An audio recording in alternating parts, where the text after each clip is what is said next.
Hello and welcome to episode 5 of the CHA Connect podcast. Thanks so much for being with me today. It is February Missions Month at Chapel Hill Academy, and we've had some amazing speakers so far. Today's guests will talk about how you can be used by God and how they have been used by God in their work and in their personal lives. First, we'll talk with Cody Pollock. He is a CHA corporate partner. Last week, we spoke with Amy Paul, our Director of Community Engagement, and she shared a little bit about corporate partnerships. And Cody's story is really inspirational about how God is using him in his business and in his personal life. Later, we'll talk with Johnny Dean. He is our Bible teacher at Chapel Hill. Again, another great example of how God is moving people to serve him. So let's get ready and let's meet Cody. Okay, I am here with Cody Pollock. He is a corporate partner with Chapel Hill Academy and a Chapel Hill alum. So I'm really excited to talk with you today. And he is from Signature Wealth Management. And he has been really led by God in his life and his work. And we're going to get to know Cody today. So Cody, just share a little bit about your life, your family, and just your background and how you are connected with Chapel Hill Academy beyond just being a corporate partner. Sure. Yeah. So I'm a Chapel Hill alum, like you said. I was here from 2nd to 8th grade. Graduated Chapel Hill back in 2012. Went on to Southwest Christian and graduated college from Bethel. So Christian education has been a big part of my life throughout. Family-wise, I'm married. My wife and I got married back in 2024. Grew up here in the cities, and we live in Chaska now. Awesome. Well, thanks again for being with me today. I want to get a little background Chapel Hill history from you. Now, you were a new student my last year that I was a teacher here, so I didn't have you in class. Your sister was in 5th grade, the grade I taught, but you went through 2nd through 8th grade. So what are some standout memories that you have with Chapel Hill and how it inspired you, or just fun memories that you recall? So I started at Chapel Hill in 2nd grade, left the EP public school system. Parents wanted to have a little more faith in my education. And so it was a challenge coming here and not knowing anyone. But families were really helpful and receptive of new students. And I developed some friendships really quickly, which was great. In 3rd grade, my parents got divorced. And my 3rd grade teacher was super impactful. You know, when she found out, she took me to a movie. What teachers do that? And came to a few of my hockey games and really just cared about me as a person and not just a student.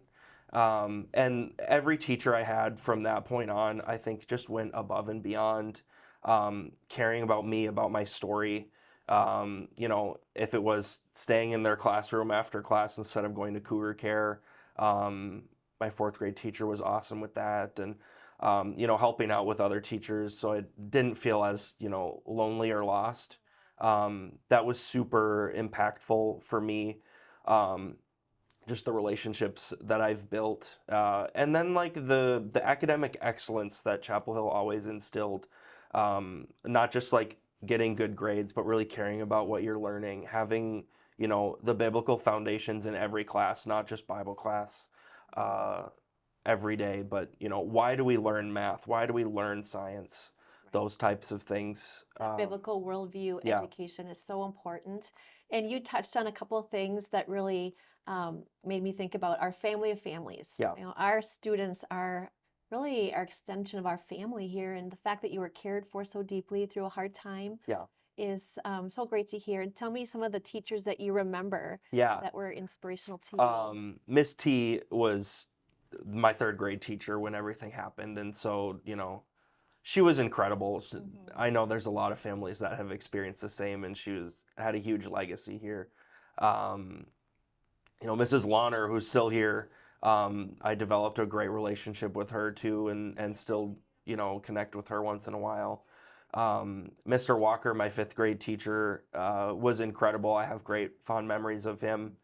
And then, you know, all the junior high teachers, whether it was Mrs. Studi, the math teacher, I forgot her name. Mrs. Olson. Mrs. Olson, yes. You know, I loved math. And so Mrs. Olson and she really, if you loved that subject, I feel like the teachers really pushed you.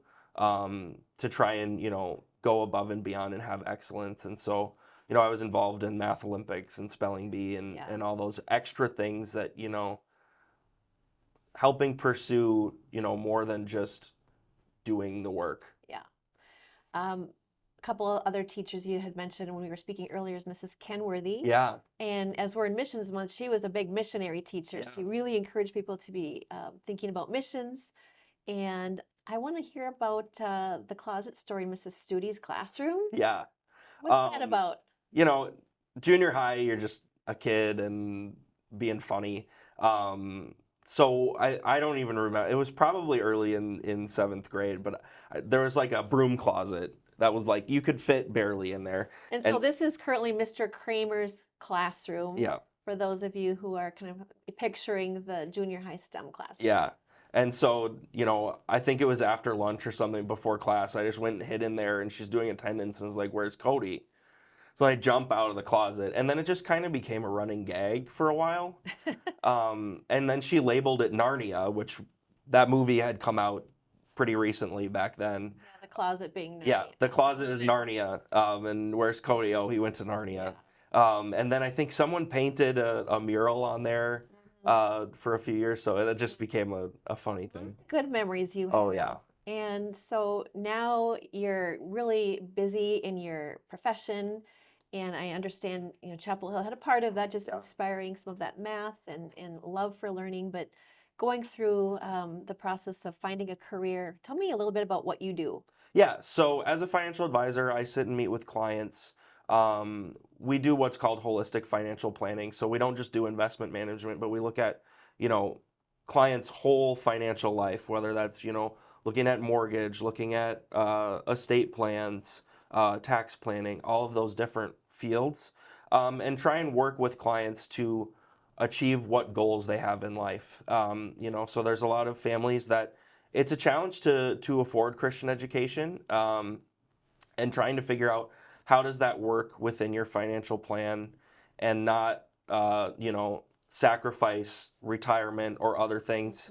I think this is a really important topic that we're hitting on here. There's a lot of families that really are thinking about this all the time, and prospective families. So what are some things that we can share with them, or what you could support them as they prepare for? Yeah, I mean, every situation's different, right? There's not a one size fits all, but I think, figuring out your budget and knowing, where do you have room. And I'm super passionate about Christian education, and so when I get the opportunity to work with clients like that, figuring out, is there something that we can cut, or, something else in the budget, or maybe we do have to work an extra year or two, but for that investment, I think it's definitely a trade-off a lot of families are willing to make. But yeah, it's not easy, but that doesn't mean it's not possible. Yeah. Well, thank you for all you're doing to help families in their resource management and helping them make Christian education possible for them. Now, you have been involved with Chapel Hill for quite a while as a corporate partner. Yeah. How many years has it been? I think this is my 5th year now. Well, thank you so much for partnering with us.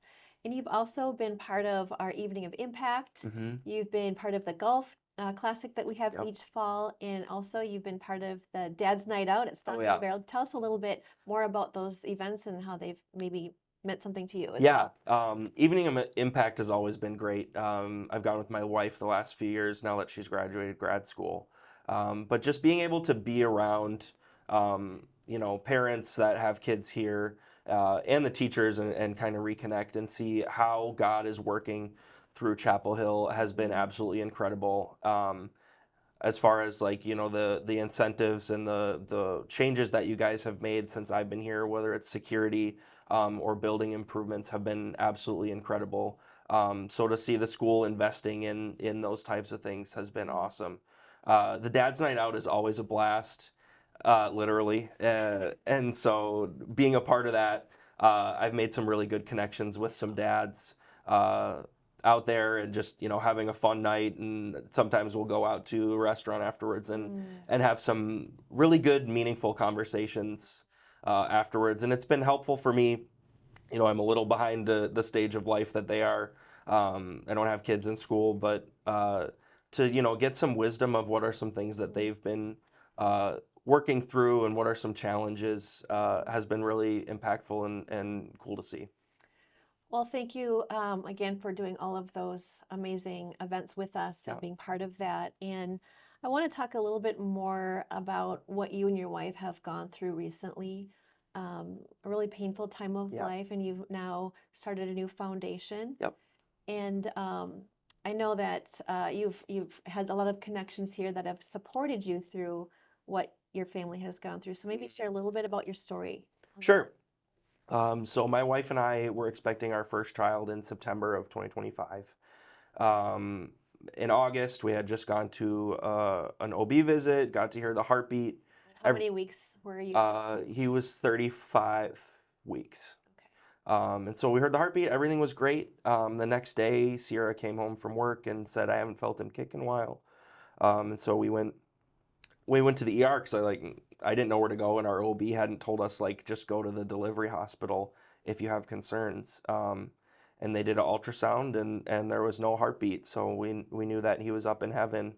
It was very sudden. We don't have a reason. We don't know why. Like the cord wasn't twisted or anything like that. And so it's been a challenging time, but the level of support that we've received. I mean, we got a card in the mail that was signed by some of my teachers that I had here, and it's like that was almost 15 years ago, and to get something like that just shows how tight knit the community here is, and that they care about students long after they've left. You really do. You really Yeah. do. And it's not just because I'm a corporate partner, but I've been involved around here, so I'm sure that helped. But at the same time, and some dads that I had done the dad's night out with sent me some emails, offer to get together or bring meals and things like that. So the amount of support we've received from the community around here has been incredible.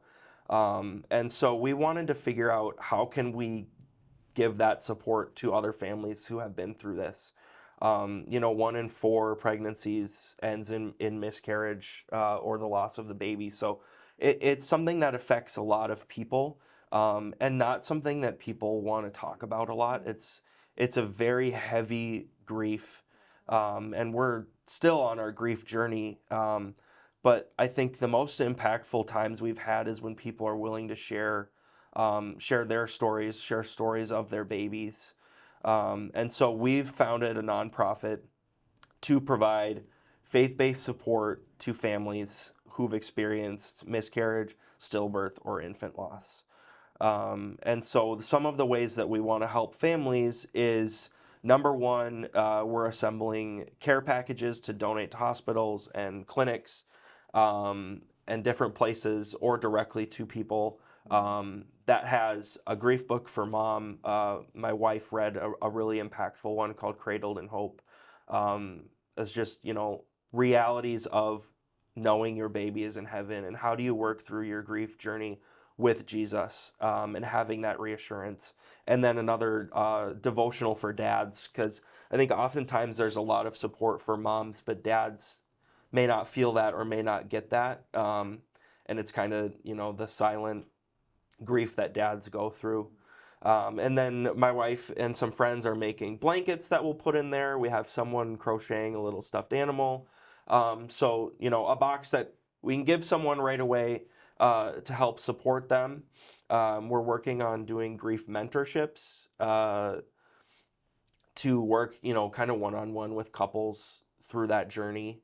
And then some support for medical bills. So I think that was the most challenging thing for me, is like at the hospital, I'm like, I got to pay this $10,000 bill and I don't get to come home with a baby. So another way we can help make an impact is to help pay for those bills. And there's one more. Okay. Lastly, I'm super passionate about Christian education. It's had a huge impact in my life, and I don't know where I would be today, especially going through what we've gone through in the last 6 months. So we have a scholarship for students who have siblings in heaven. So that's our last way that we can help support families. Cody, that is amazing. That really is showing how God is using something so hard, but using it for His glory, for His good. Yeah. And you have your little baby who has a name. And I think Yep. that's an important piece to this is when a baby goes on to heaven before they're born, they still are a person. They have an identity. They have a name. Can you share his name? Yeah. So my son's name is James Jerome Pollock, and he is named after my grandfather who's in heaven, John James Pollock, and Sierra's grandfather who went to heaven, who was Michael Jerome Bauer. And so his name is both of his grandparents, his great grandpas, and we had picked out his name well before any of this happened, but I think it's even that much more fitting now. But I think there is importance to naming your child and having a name. And you know, our nonprofit, we want to make sure, especially in today, that a life is a life no matter what. And there's a lot of places that don't give you the support, especially with a miscarriage. And so emphasizing the value of human life at any stage. Yes, they are precious Yeah. and they are loved. Yeah, absolutely. Cody, how can people get in touch with your nonprofit if they have someone they know or they are experiencing this kind of grief? Yeah, we would love to come alongside anyone who's gone through this, or you know, even if you've been through it a decade ago, we'd love to have you involved to help support families. So we have a website. Our nonprofit is called James's Triumph. So that's JAMES Triumph, TRIUMPH.org. We'd love to connect with you. We're still working on building a network with hospitals and networks with churches to try and help get resources out. I think the challenging thing is, you know, when you're going through it, the last thing I wanted to do was reach out and ask for help. We had a lot of friends and family say, "How can we help?" And I'm like, "I don't know." So the best places we can rely on those connections, whether it's church or friends, and you know, work with them to help support the families that need help. Thank you so much. What a great example of how God can use us in our workplace with your skills and numbers, Yep. but also through the things that we experience in life, that we can be used by Him for His good. Thanks so much for being with me today. I really appreciate you sharing your story, being a partner with Chapel Hill Academy. And God bless you in all the things that you have to come. And I pray that people will be blessed by your nonprofit. Yeah. Thank you for Thanks having so me. much, Cody. All right, next up, I have the pleasure of meeting with our Bible teacher, Johnny Dean. I've been really excited to meet with you and have you visit us on the podcast coming up. And so, Johnny, just tell us a little bit about yourself. This is your second year at Chapel Hill Academy, Yeah. and you're originally from Oklahoma. Oklahoma. And so it's been fun to get to know you the last couple of years. So just share a little bit about your background and your family. Yeah, so I'm the resident Southerner. There's one other Southerner on staff here, but yeah, I'm from Oklahoma, born and raised. Like, lived there, you know, up till 2 years ago. And you So come from a big family. huge. There's 8 of us.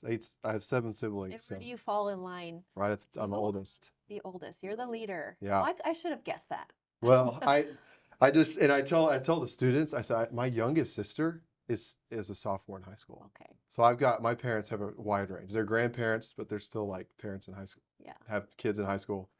So yeah, born and raised in Oklahoma. And like that was my dad's a pastor, Baptist pastor down there, and that's Homeschooled. homeschooled. Yeah. When, you know, really my senior year of high school, I kind of really transitioned. I went to Oklahoma Baptist University. I was doing a lot of classes there my senior year, kind of transitioned there into that. Was actually a music education major. So I was a trumpet my main instrument was trumpet, and I did all the music ed classes. And really the reason for that was like a scholarship. Like my parents were like, We need yeah, to do this. do this, and then you get it paid for. You'll have a full ride, or you're on your own. So I was like, you know, maybe God will use this. Yeah, absolutely. Yeah. So, but I was also at that time still like with my dad's church, just leading worship there at the church and preaching a little bit. Started preaching a little bit. I think I got that. I was called to the ministry when I was 18, like my freshman year of college, and that really blossomed into me having preaching opportunities, Sunday school opportunities, leading worship. So I started doing that part-time while I was in college all the way through. And then really when I graduated, I started band directing for, what was this, 5 years. And just, I always knew in the back of my mind, I had done some part-time music ministry at another church in Oklahoma City where I was teaching. But I just felt this tug of like, I need to get into ministry full time. And I wasn't sure, like, how does this work? You know, I'm gifted as a teacher. I think God has given me a heart for kids. I want to stay with kids, but like, I need to be in a ministry position. I got to do it. So then I saw this family up here, saw this job open up, and I just felt drawn to it for some reason. And from there, kind of rolled into, now I'm here, been here for 2 years, and it's been amazing. It has been amazing. And the kids love you. They have such high respect for you and really enjoy what they're learning in your class. And so before we get to the kids, though, you have a couple of kids yourself. I do. Tell us about your boys. So Your wife. yeah, so my wife, Ellen, we've been married since November of 2020. So we just had our second boy, Wells, and he's 3 months old. And then we have a 3-year-old son, Leif. And he's in preschool now, and bundle of energy. And Wells is a big blessing, huge blessing. Like, just on a personal note, he was born with a cleft lip. So that's been a learning process, kind of learning what the medical treatments are for that. And, you know, God's provided, and he's got a surgery coming up to fix it, which is amazing because they're actually able to repair these February things. 26th, if I remember correctly. February 26th. It's a big day. It's coming for up. Yeah. Wells. We can pray for him. Yeah, It's would be coming up. appreciated. All right, so let's talk a little bit about going from band director Right. to Bible teacher, Right. and how God has moved you into that, Right. and talk a little bit about your kids, your students, and Yeah. what's happening in Bible class. Yeah, I think it's a big difference. It's a big difference. Yeah. Like I think a lot of the classroom management and a lot of the planning skills translate super well, but kind of transitioning to like a full-time Bible was like a learning opportunity for me, because, you know, I went from doing music all day, every day, teaching some computer classes to now teaching Bible. And it's been such a blessing though. Like, the Bible is such a powerful thing. And I get to study it every day, and then I get to show these kids these things that I'm seeing, that God's showing me, and watching the Holy Spirit change them. Like, it's such a rewarding job. It really is.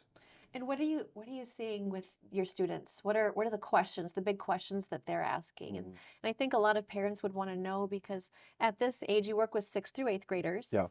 And they're getting to an age where perhaps they're not sharing everything or getting into deep conversations. Maybe they are, and I hope they are. Right.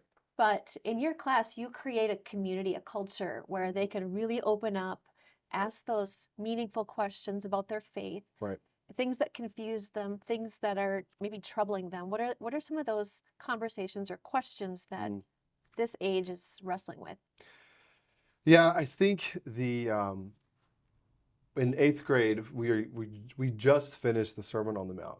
So like the big question that always, because the Sermon on the Mount is very practical and convicting, the question that students start coming up with is, well, Mr. Dean, I struggle with anger. I struggle with forgiving and loving my enemies. I struggle with X, Y, and Z. Am I not a good Christian? It has been that I'm afraid I'm not a good Christian. And that is always an interesting conversation, because I want to tell them, you know, the Holy Spirit inside of you is convicting you and showing you things in your life that are sinful. But that's a good thing. Like, that's the point of the Sermon on the Mount, is that you get to the end of the sermon and you're asked to choose. Build your house on the rock or build your house on the sand. Are you going to choose the narrow path or the wide path of destruction? And, you know, I think the reason Jesus puts these choices in front of us, and it states so clearly that these sins that we struggle with in our hearts are so bad and we need to be gotten rid of, is that he loves us and he doesn't want those in our hearts anymore. And that conviction is a sign of a relationship. And God is pulling you away from that wide path. He's saying, come to the narrow path, follow me. And I can lighten your load a little bit. I can take those sins from your heart, and you won't be bearing this burden anymore. And trying to convince the students, like, you're right where God needs you. Now all it is just admit that you need the help and let him take you the rest of the way. And I think I resonate with that, because when I was at their age, I had the same feeling. You know, I think at that age when you start really internalizing your faith and you realize, like, this is a thing that I'm going to follow. God starts pulling you closer and saying, here's these things that you need to change. And it's like, wait, hold on. I thought I was good. I thought I was fine. And it's like, this is God growing you and saying, I want to make you more like me. I mean, those are great conversations to have. Because I can tell with some of them, once that sinks in, there's a weight off their shoulders. Really? Yeah, See they're that. just, What they're it- just, what does it look like to you? they come in dejected, burdened, or even one of my favorites is they come in and they don't care. They're unbothered by it. And then you see the process of suddenly there's this conviction now. Now they're like, oh, I've got this thing in my life that I need to, God's asking me to give it over, hand it over. And then when they finally hand it over, all of a sudden it's just like this peace in their eyes, you know, at least in this one little aspect of their life. They're like, wow, like I can live again, you know, it's like I can start moving my life forward. So That's a great walk in their faith formation that you get to witness right. front row seat to that. Yeah. What about the world around them? What are some things that they ask you about what do you think about this or that, maybe that they're kind of wondering? Are there some common themes that you see with them and they want to get it out and talk Right. through it? Yeah, the one big one in seventh grade, because we're in Exodus, Deuteronomy, Numbers, is the idea of, well, why is God being so harsh to the Israelites, to Moses, to these people? Like, what's going on here? And like, because that's what the world is saying. The world points at the Old Testament and says, look at your mean, angry God. Like, why do you follow him? And it's like that. It comes from out of context stories that these kids are reading, and they're not piecing together the full story. They're not reading the stories in enough detail. And, you know, one thing for me, and we just had this conversation, is we just finished this unit. And we just went through a timeline, and I said, let's go through the timeline. And the timeline is the Israelites cry out for help because they're in slavery, and God sends Moses and the plagues. And it literally breaks one of the most powerful kingdoms of that time, brings Egypt to its knees to pull his people out. And the first thing they do when they escape is they complain. And they say, take us back. We should have never been here. And what's God's response? Is he gives them food. He gives them manna. He gives them water. He gives them birds to eat, like meat to eat in the desert. And he doesn't stop for 40 years. And it goes to the end. You get to the end of Deuteronomy, and like you get to the end of the last sermon in Deuteronomy, and the idea is that God tells his people, I know you've strayed. I know you've done stuff that has caused certain times of punishment, but I'm going to give you a new heart. God steps out and says, I will give you the heart that you need. And I said, that's the God that you serve. And he's not going to leave sins unpunished. Like, there are consequences to our actions. There's consequences to the Israelites' actions. And yes, sometimes those consequences are kind of hard to read, and it's hard to grapple with. But the overarching story is that they were constantly being offered forgiveness and provision and peace, but they decided to reject it. And it's like, what lesson can we learn from that? Is the world is telling you have an angry, vindictive God. You actually serve a very loving and just God, that you will serve consequences if you don't submit. But there's forgiveness for you if you go and you ask for it. Every time. Every time. That is so huge. Yeah. That's big for adults to really process Sure, and right. understand. And for kids, they're taking in so much Right. information and Yeah. trying to apply it to their life. What Yeah. is the way that you bring it to their level in their Sure. life, the here and the now? Yeah. How do they grasp this in their own walk at this age? Are there some examples that you can give or share where you have that application for them personally? Yeah, I think what application I gave for those students in the Old Testament class was, imagine you are in a dangerous situation Like let's say you're in the street and you can't, like a bus is coming right towards you. And you can't save yourself. You don't see the bus. And someone literally walks in, scoops you up and saves you at the last second. And you watch it happen. You know who this person is. You know exactly who they are. Let's just say they're your best friend. You've known them for your whole life. And what you do immediately following is they save you from the bus, and then you step in gum with your new shoes because of where that person put you. And then you look at that person, you tell them, I wish you had never saved me from the bus. I would have rather died from the bus than have the gum on my shoe. And the students were like, I remember one kid literally said it, he's like, that's literally what the Israelites did. And I said, but that's what we do. Yeah. Right? We've got like, Christ has saved us from the oncoming judgment. He's plucked us out. And how quick are we to like, when something happens, which is the equivalent to eternal judgment, is gum on our shoe, we look at God and say, what are you doing? You don't know what you're doing. My life's hard right now. And it's like, but then again, God always comes back and provides and forgives. And it's just that the constant, and that's just some of the ways. Yeah. It's like if you bring it down to that personal level, it's like that the bus analogy doesn't even come close to explaining God. It doesn't. Well, I think it's helpful for them, but that's Yeah. helpful for anyone to hear that Yeah. example. It's a really good example. And it really meets people where they are Sure. to understand Yeah. this really important truth. Yeah.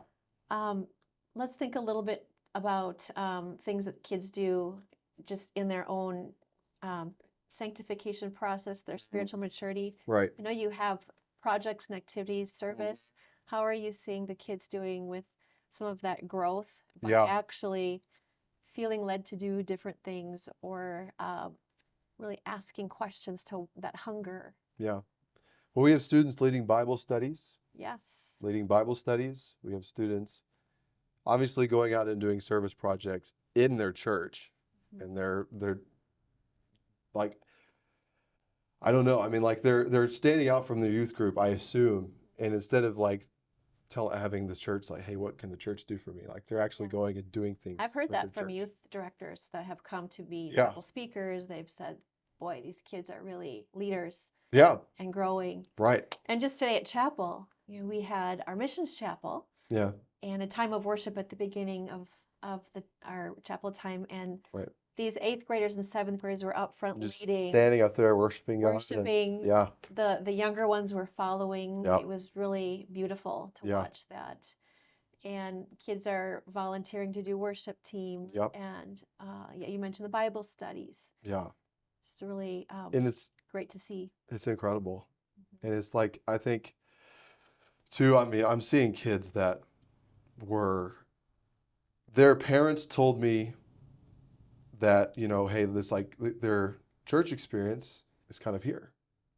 And, we were kind of hoping that they get a good experience here. But these kids are all of a sudden, now they're super involved in youth group. Yeah. They're like meeting together in their groups and they're highlighting in their Bibles because of stuff that they learned in youth group. And I'm like walking by and they're like, if some kids will finish work early, and instead of picking up a book from the library, they're reading their Bibles in just their normal place. And I'm just like, yes, like this is what I want to see, is like they're taking ownership of it, and they're going to church and they're starting to take church seriously, and like they want to go to church and get something out of it, not just at school. Like they want to take it out. And on their sports teams. And on their in their sports, neighborhoods. in their neighborhoods. Yeah. Okay, let's lighten it up a little bit. Sure. Some fun teacher moments, things that have happened in your classroom that it's like, I'm so glad I'm a teacher. Can you think of?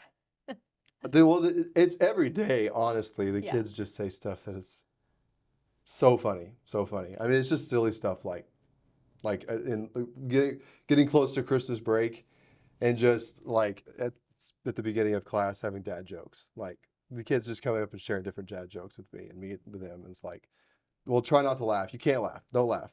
So then our challenge was like, you can say the joke, but you can't laugh. It's just like, Oh, that's fun. and it's fun with the kids because you can just do that, and then they be like, okay, let's focus, and then they focus up, and we have fun. But the kids are like, I tell people I'm here for the half of it's for the entertainment, because the kids are so entertaining. It's just I'll tell you what I know.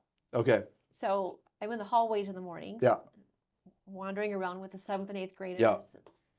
They often kind of get excited if they can get you off topic. Oh, yeah. That's very fun. They really try to do Yeah. that. But the cute thing is that they got you off topic to get into a conversation about Revelation and the end times. Yeah. Like, Yeah. that's a win for them. That's a win for them. You So- know, yeah, and it's what I don't tell them is sometimes I will, if I feel like they're losing focus and need a break, I will steer it off topic and make them think that they took it off topic. Yeah. Give them a little 5-minute brain break, which they love, because then they're like, wow, we talked about the end times for whatever, and then we got back to what we were doing. But yeah, the end times for them is so interesting. Yeah. Especially because it's like, you know, this is all real, right? This is all going to happen. It's not like some hypothetical thing that we like to talk They're about very for fun. interested in it. Yes. Want to know. It's very complicated too. Yes, it is. It's like I don't have all the answers. Like it's a complicated book, but All right, last question. yeah. How do you get fed? How do you recharge every day and be ready to go for the Lord? My latest practice has been when I get when it comes specifically to school, is I want to, like, when I come and sit at my desk, the first thing I want to do is open up the Bible and read it. And I will open up my heart to be like, God, I know I've got this lesson here, and I'm reading what the lesson is about, but what connections do I need to make today? And what always amazes me when I'm faithful to do that is that stuff will come, God will tell me things that might even differ from class to class, that is just what the kids are needing to hear. And it's honestly, it's similar with the off-topic end times thing, was because that class, previous day, we had talked about Jesus' power to cast out demons, and it just fell flat. Like, it was just like, yeah, I heard it, whatever. And I was like, how do I make this real to you to help you understand that you're in a... It's a constant question we ask when we're in the class. Yeah, you're in a spiritual war. Yeah. Like Paul tells us to put on our armor. Like, how do I make this real to you? What conversation can we have to pique your interest to realize, like, I may not have experienced this yet, but wow, it's real. And the Bible talks about it constantly. And the conversation there, it was like one of those organic things, was like, suddenly the kids that were like, yeah, whatever, are suddenly like sitting there wide-eyed thinking, really? The Bible says that? Like, this is really going to happen? And now they've suddenly have a ton of follow-up questions about it. Yeah. I think back to my time of teaching here many years ago, teaching 5th grade, and I taught Bible. And I recall that some of my best moments, my best lessons were the unplanned, where we were in a Bible lesson and we just got going. Their eyes were wide. They were asking questions. And it wasn't planned, but it was all God. It was God leading that conversation and what they needed at that moment, at that time. And and this is now, man, back in early 2000s, 2001, 2, 3, I can specifically see students that I had at that little age. Their parents now, what their faces were looking like and what that moment felt like in our classroom. So I'm happy you get to experience that. Oh, it's amazing. It's amazing. And it really ministers to us as teachers as much as the kids. Yes. Do yes. The work for God. And so what we're talking about is, how are you used by God? We all have gifts and talents. You have musical gifts that you give here. You are part of the worship team. I know you play in your classroom a little bit. You serve in that way, but you also have a hunger for the Bible, for the Word, teaching kids. And all of us have different ways that God can use us. And so this month is really a heightened focus with missions of anyone can be used to share the gospel and spread the love of Jesus to others. And so thank you so much for doing that each day with our students. You're welcome. Pouring into them, praying for them, and being just a great teacher for us and a colleague as well. So thank you, Johnny Dean. Thank you. Appreciate it. Glad to be here. Yeah, thank you. All right, well, that is a wrap for episode 5 of the CHA Connect podcast. Thanks so much for being with me again. Today we focused on how can you be used by God. We are in Missions Month, and that really is a great reminder of how we're called as believers to go out and share God's truth to build his kingdom. And today we heard from Cody Pollock, who is being used by God in his business. And we are also hearing from him how he's being used in his personal life through a tragedy that he and his wife have experienced. We also heard from Johnny Dean, our Bible teacher, who was moved by God from Oklahoma as a band teacher, coming to Chapel Hill to teach Bible to middle school students, and all the gifts and talents that he brings to us. Now my challenge is for you. How can you be used by God? What are those gifts and talents that you have that can be used to glorify God, to build his kingdom, to help others? And encouraging your children to do the same. You know, just the other day, I was having a little bit of a rough day, as we all do, and a little 4-year-old junior kindergarten student had found their way into my office, and I found a note on my desk that was very sweet. It said, "Mrs. Grosz, you are the best," and some little pictures, and it just really warmed my heart. And that little 4-year-old was being used by God, and it really blessed me. They can do it. We all can do that. So that is my challenge. How can we do that together? And we will be continuing to pray and work together to glorify God and build his kingdom. All right, that is it. I hope you have a great week, and we'll see you next time.